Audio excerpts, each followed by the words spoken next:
Graça e paz, irmãos. Estamos hoje na manhã desse dia, 7 de junho, primeiro dia deste mês, primeiro culto deste mês. Queremos convidar você, amigo, irmão, para que esteja conosco nesse tempo de culto. Aí você onde está e nós aqui buscando ao nosso Deus para adorarmos a Ele, que só Ele é digno de todo louvor, de toda adoração. Queremos convidar você a entrarmos nesse tempo de culto, de consagração ao Senhor, para também ouvirmos a voz do Senhor através da sua palavra. Vamos ouvir o prelúdio e com ele é dado início ao nosso culto.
Convido você agora a abrir sua Bíblia comigo no Salmo de número 67.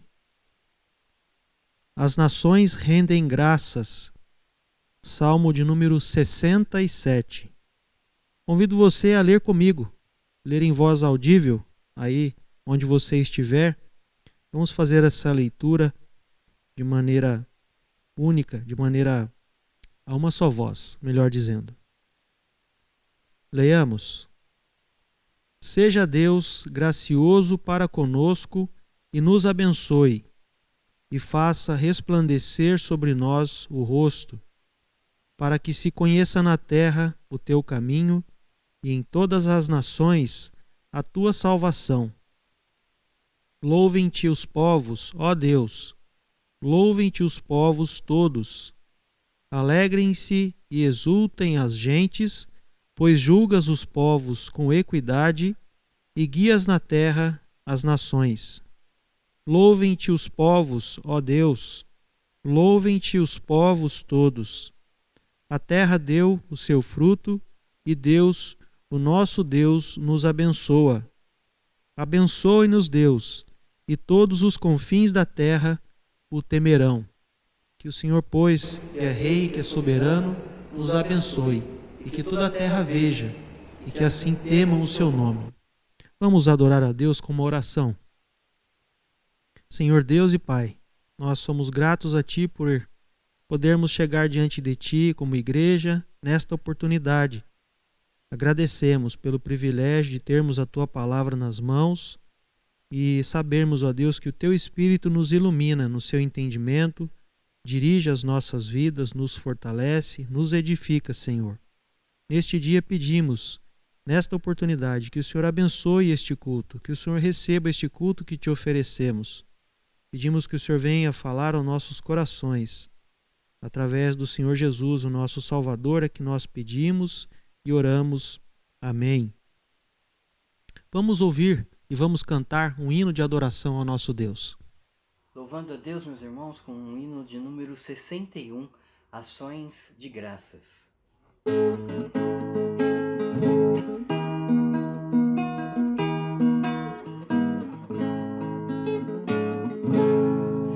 Graças dou por esta vida, pelo bem que revelou. Graças dou pelo futuro e por tudo que passou, pelas bênçãos derramadas, pelo amor, pela aflição, pelas graças reveladas. Graças dou pelo perdão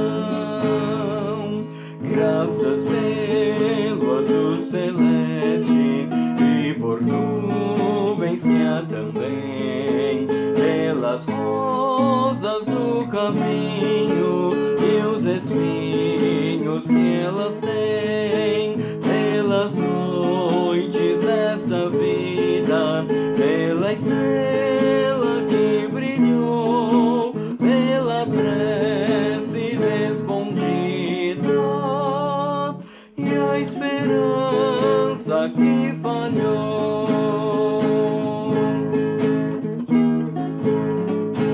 pela cruz e o sofrimento e a final ressurreição, pelo amor que é sem medida, pela paz no coração, pela lágrima vertida e o consolo que é sem par, pelo dom da eterna vida, sempre graças em te dar.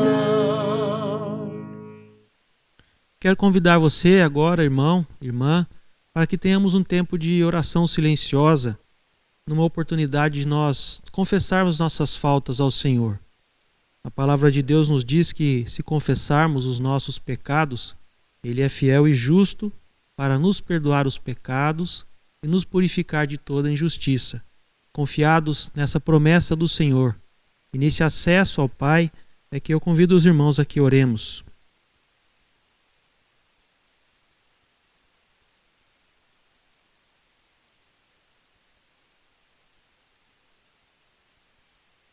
Nosso Deus, nós queremos pedir a Ti que ouça a nossa oração, que perdoe os nossos pecados, Senhor. Ouve a confissão do Teu povo que reconhece que tem errado o alvo, da Tua vontade santa e perfeita, ó Deus.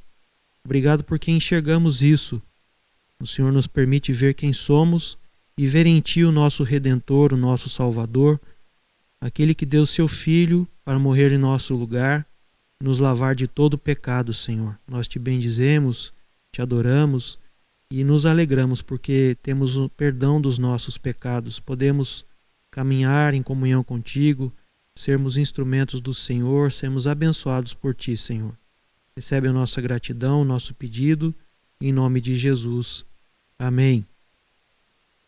Convido você agora para que cantemos mais uma vez um hino de adoração ao nosso Deus. Louvando ao nosso grande Deus, meus irmãos, com o hino de número 47, Louvor e Glória.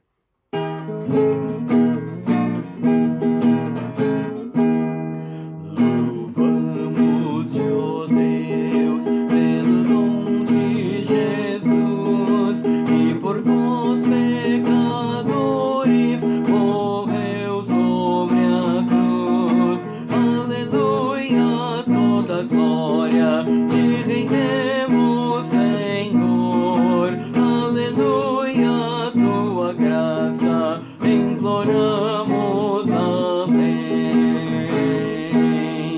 Louvamos-te, ó Deus, pois nos mandas a luz e brilhando nas trevas a Cristo conduz. Aleluia, toda glória te rendemos, Senhor. Aleluia, tua graça imploramos. Amém. Louvamos-te, ó Deus, por teu Filho Jesus, que foi morto, mas vive no reino da luz. Aleluia, toda glória te rendemos, Senhor. Aleluia, tua graça imploramos. Amém. Louvamos-te, ó Deus, e rogamos, Senhor, dá-nos sempre sentir teu poder, teu amor. Aleluia, toda glória te rendemos, Senhor.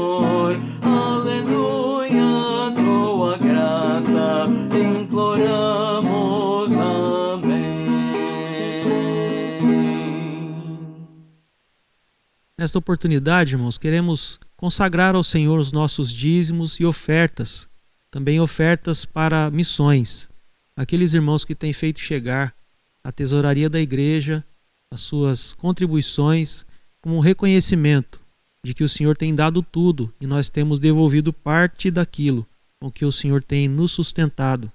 Também reconhecemos o privilégio de participarmos das missões, contribuindo com missionários e com ações missionárias, onde quer que o Senhor tenha enviado o seu povo. Vamos orar.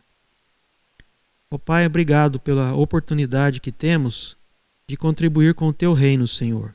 Sabemos que o Senhor é o Deus de todo ouro, de toda prata, que o Senhor não precisa, não é carecido de nenhum recurso desta terra, mas o Senhor permite que nós participemos do crescimento do Teu reino, do sustento do Teu povo, daqueles que têm vivido da fé, Senhor, daqueles que têm vivido de pregar, de ensinar a Tua palavra e do crescimento do Teu reino também.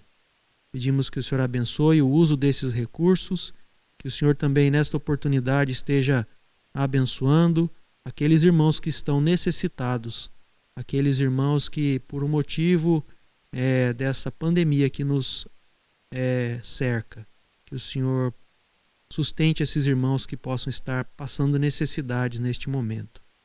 É no nome de Jesus que nós pedimos e te agradecemos. Amém.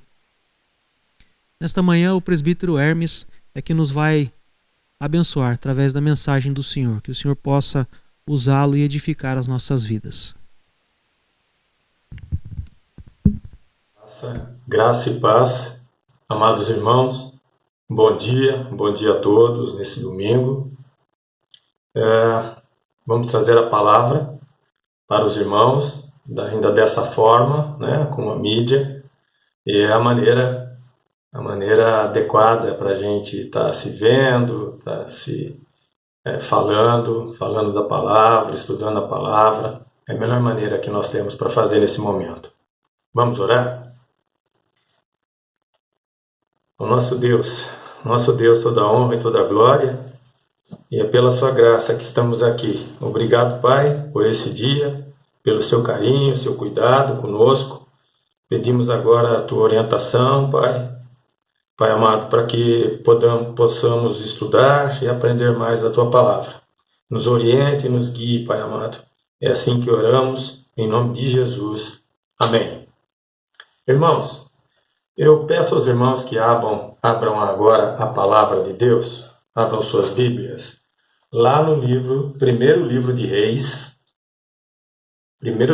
Reis, capítulo 19, bastante conhecido dos irmãos, Elias no Monte Horebe. Nós leremos do versículo 1 somente ao versículo 4, e daí por diante, à medida que formos avançando com a palavra, a gente pode acompanhar os demais versículos desse capítulo. Diz assim a palavra de Deus: Acabe fez saber a Jezabel tudo quanto Elias havia feito e como matara todos os profetas à espada. Então Jezabel mandou um mensageiro a Elias a dizer-lhe: Façam-me os deuses como lhes aprouver, se amanhã, a estas horas, não fizer a tua vida como fizeste a cada um deles. Temendo, pois, Elias levantou-se para salvar sua vida, e se foi, e chegou a Berseba, que pertence a Judá, e ali deixou o seu moço. Ele mesmo, porém, se foi ao deserto, caminho de um dia, e veio e se assentou debaixo de um zimbro, e pediu para si a morte, e disse: Basta, toma agora, ó Senhor, a minha alma, pois não sou melhor do que os meus pais. Nós ficamos até aqui.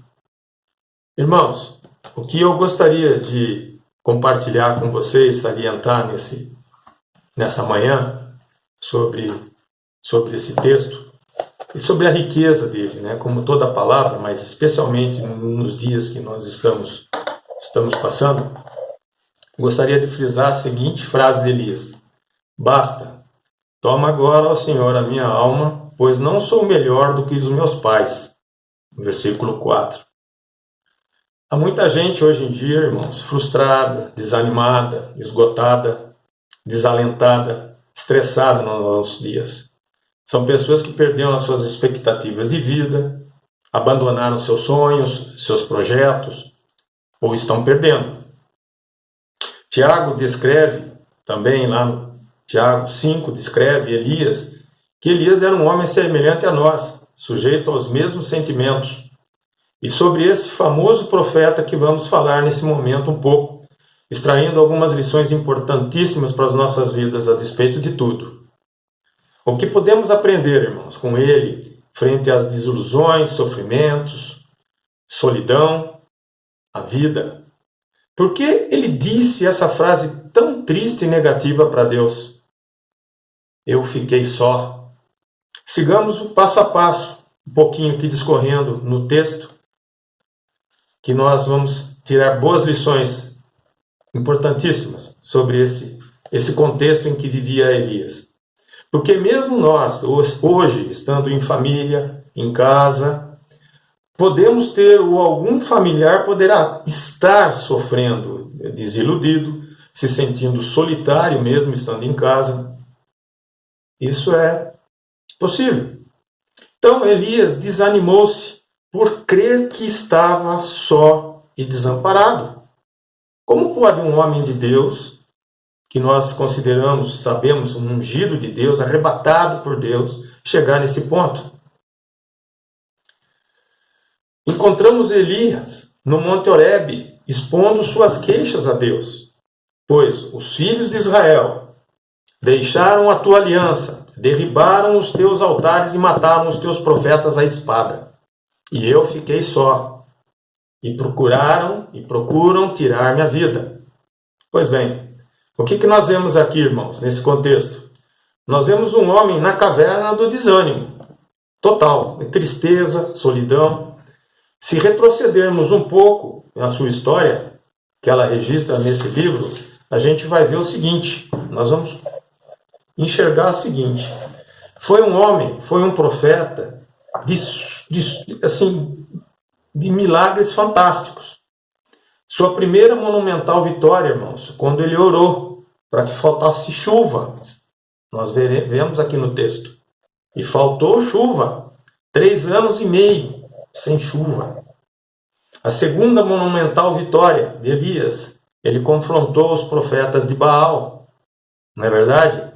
E teve vitória sobre eles quando o fogo desceu dos céus, somente no holocausto dele, de Elias, e não do dos falsos profetas.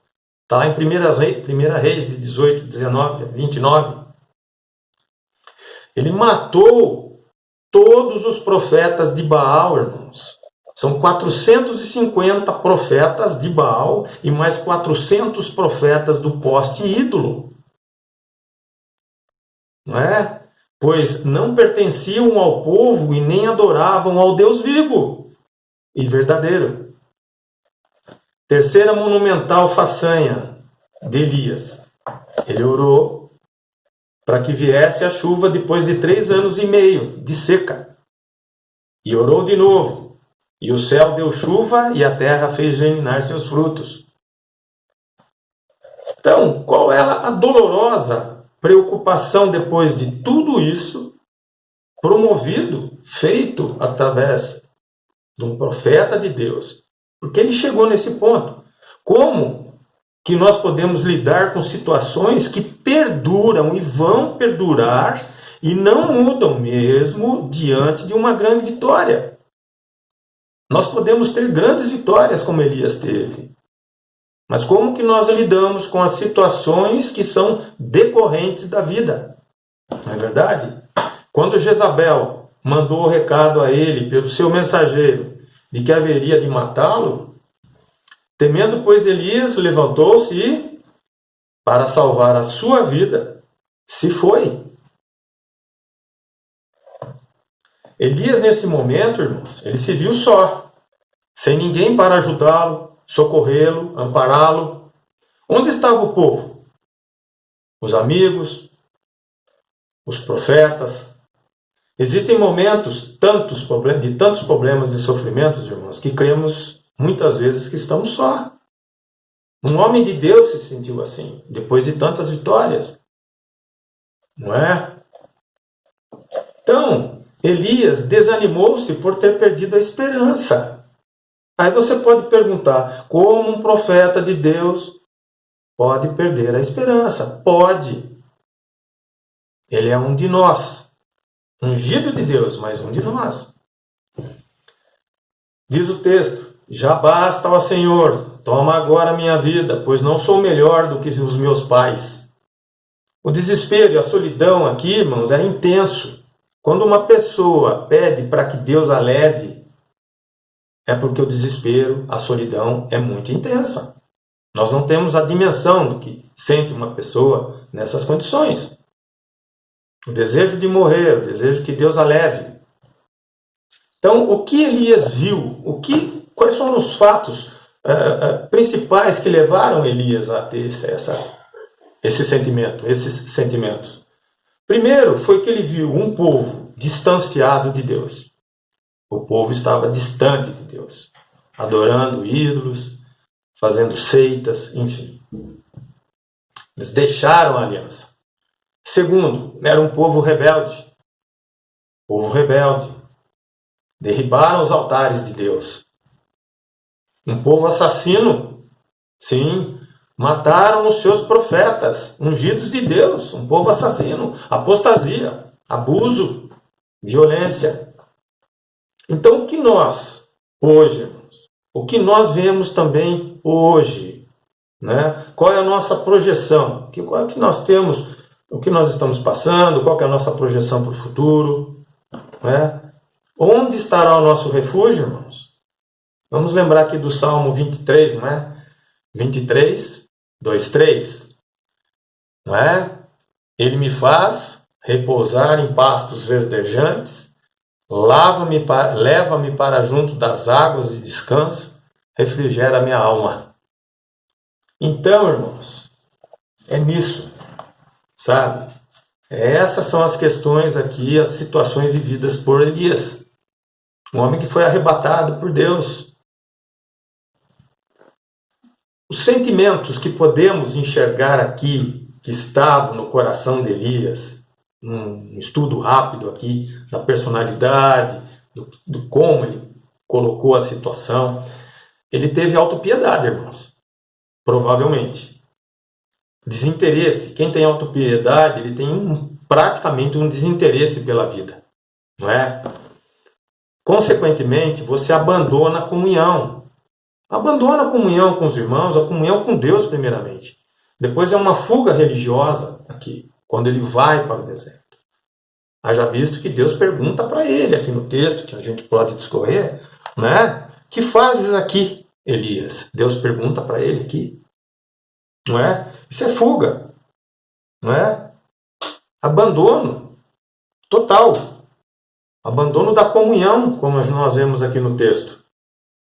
Então ele se viu sozinho, se viu só, viu-se perseguido e acusado. Então, irmãos, e procuraram tirar a vida, não é? Nesses momentos de solidão, irmãos, vemos as pessoas clamarem. As pessoas clamam, sim, ao Senhor Jesus, não é? Como? Não é? Senhor, salva-nos. Senhor, tem compaixão de mim. Quantas vozes, irmãos, nós ouvimos e vemos, ou lemos na palavra aqui dos discípulos sobre isso, da mãe desesperada, não é? Do cego de Jericó, do centurião, e continuam sendo essas as nossas vozes hoje. Em meio à dor, em meio ao sofrimento e perseguições, nós também. É o nosso clamor até hoje. Nós temos esse clamor, não é? Senhor, tem compaixão de mim. Temos que cuidar, irmãos. O grande ponto que eu enxerguei, que nós enxergamos nessa mensagem é que nós temos que cuidar integralmente da nossa vida física, emocional e espiritual. Esse tripé é fundamental para a tua vida, irmão. Cuide da tua vida emocional, espiritual e física. Foi nesses pontos que Elias, entre aspas, pecou. Não é? Deixou de se alimentar, caminhou sozinho pelo deserto, fugiu, não é? Se apartou de Deus, da palavra. Agora, onde está a esperança nossa diante desse cenário, diante dessa experiência de Elias? É que Deus restaura, irmãos. Deus restaura o solitário e desesperançado. Restaurou o profeta dele, não é? Lá no hino do nosso cântico, não é? Lembrando do nosso cântico, do novo cântico, o hino 165, não é? Do novo cântico, o que ele diz para nós? Não desanimes, Deus proverá, Deus velará por ti. Suas asas te cobrirá, Deus velará por ti. Amém. Não é mesmo? Então, quais foram os passos, irmãos?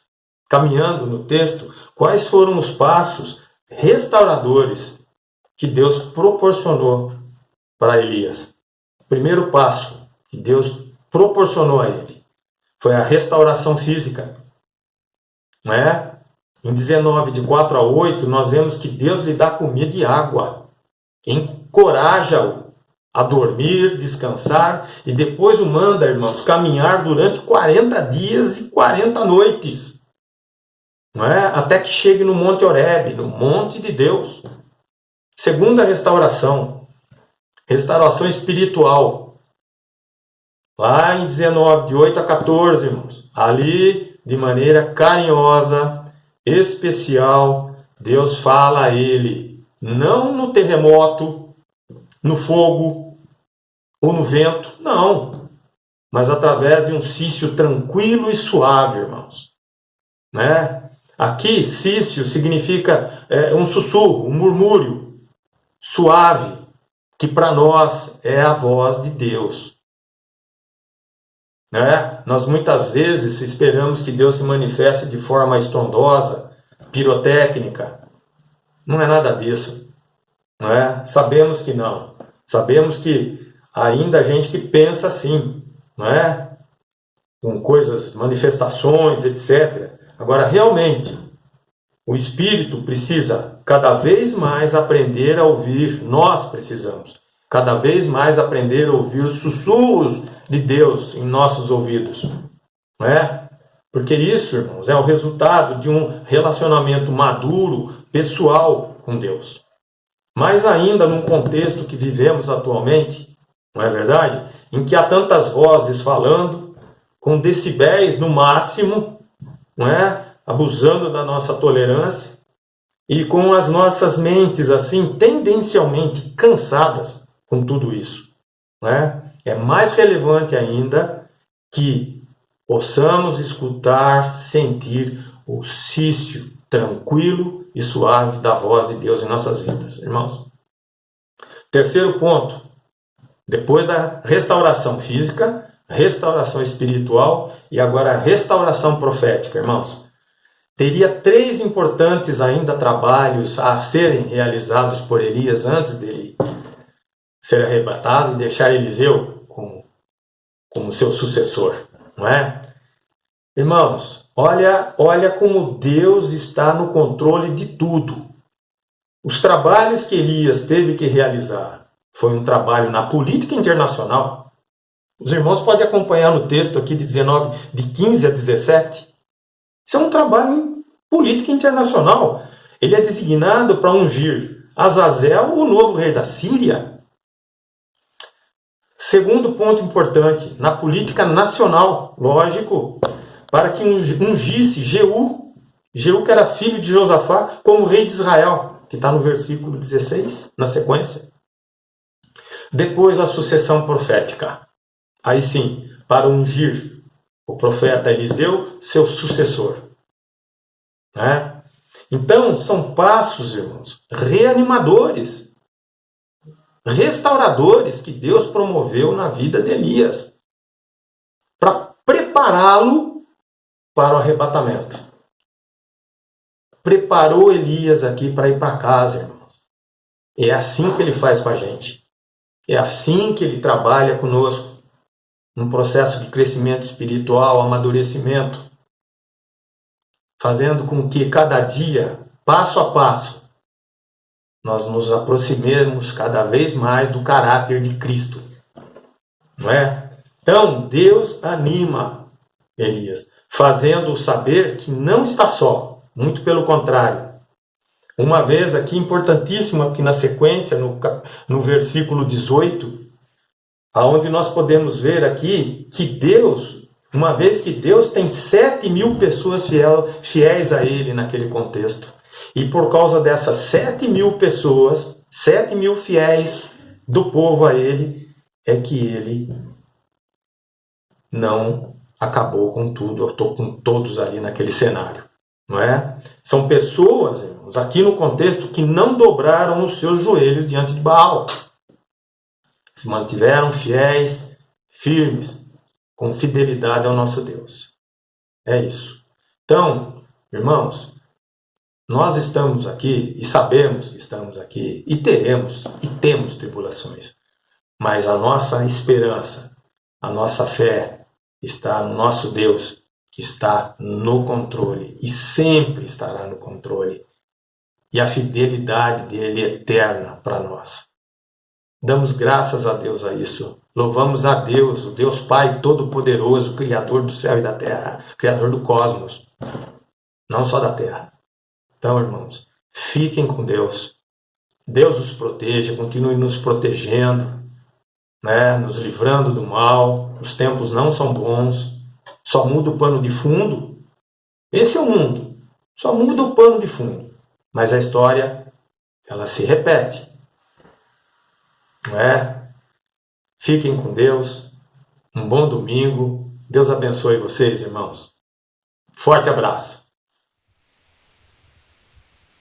Eles vamos orar agradecendo a Deus pela oportunidade que tivemos de estar cultuando e adorando a Deus nesta manhã. Senhor Deus, louvado seja o teu nome, porque o Senhor nos deu a bênção de estarmos cultuando a Ti como o único Deus verdadeiro. Obrigado, Senhor Deus, pela comunhão que temos contigo e com os nossos irmãos. Obrigado pela Tua palavra que falou aos nossos corações. Te agradecemos, Senhor Deus, porque o Senhor tem nos dado uma igreja para participar. Assim, Senhor Deus, estende a Tua bênção a todos nós na caminhada desse dia. Tudo que vamos fazer, que glorifique o Teu santo nome. Que a graça do Senhor Jesus Cristo, o amor de Deus o Pai, a comunhão, a consolação, a plenitude, os dons, a vida de oração vinda no Espírito, esteja sobre nós hoje e sempre. Amém.